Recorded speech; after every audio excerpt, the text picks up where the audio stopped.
Nan-in. Zengu, born Watanabe, was also known simply as Nan-in. He was a Japanese Zen master, active during the Meiji era, which lasted from 1868 to 1912. He lived from 1834 to 1904, and is remembered today for the iconic Zen parable. A cup of tea, also known as empty your cup. The Meiji era revolutionized knowledge in Japan through rapid, state-led modernization.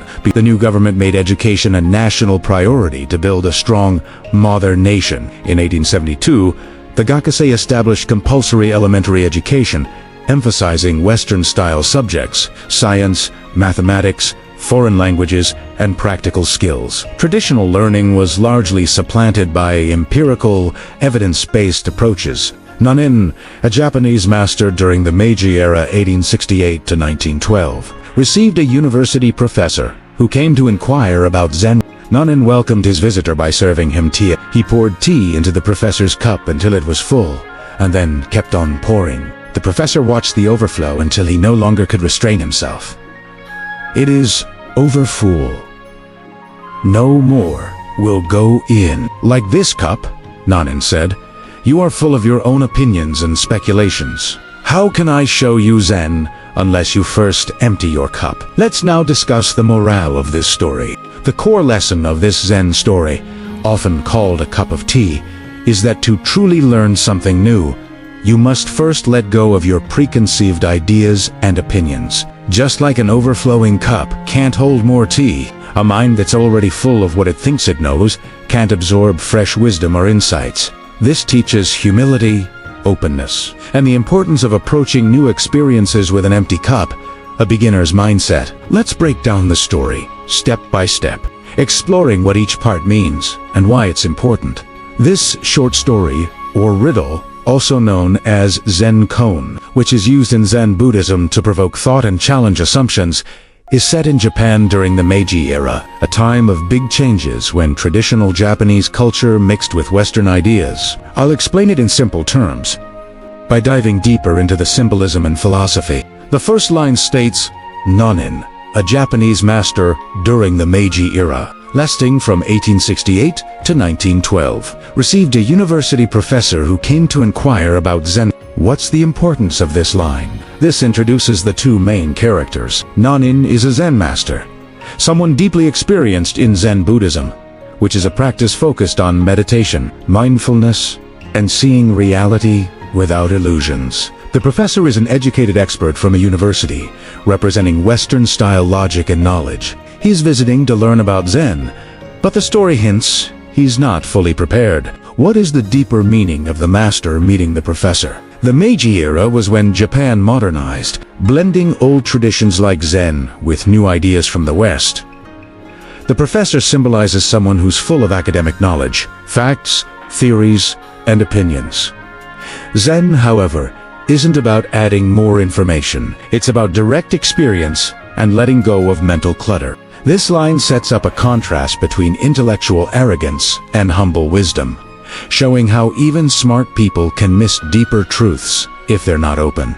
The next line is, Nan-in served tea. He poured his visitor's cup full, and then kept on pouring. Why is this moment important? In Japanese culture, serving tea is a ritual of hospitality and mindfulness, often part of Zen practice, like in a tea ceremony. Nan-in fills the professor's cup completely, but does not stop, letting the tea overflow. What is the deeper meaning of Master Nan-in's action?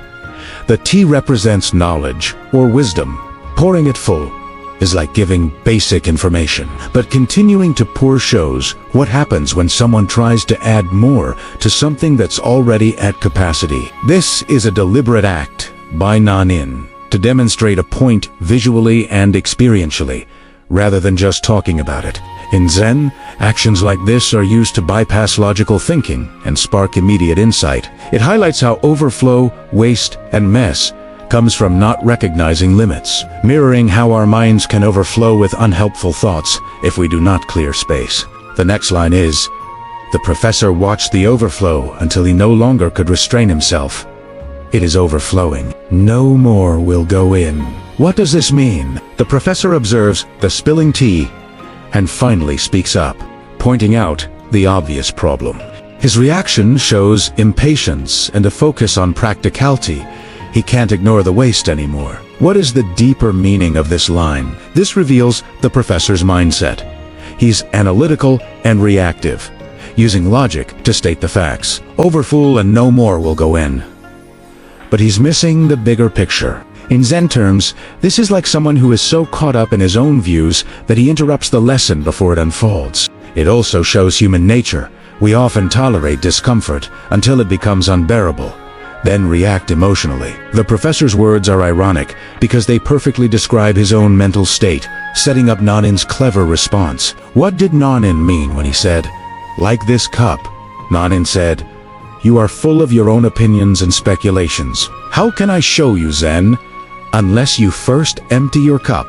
What point was Nan-in making by saying the statement? Nan-in uses the overflowing cup as a metaphor to explain the professor's issue. He directly compares the cup to the professor's mind, saying, "It's too full to receive Zen teachings." What is the deeper meaning?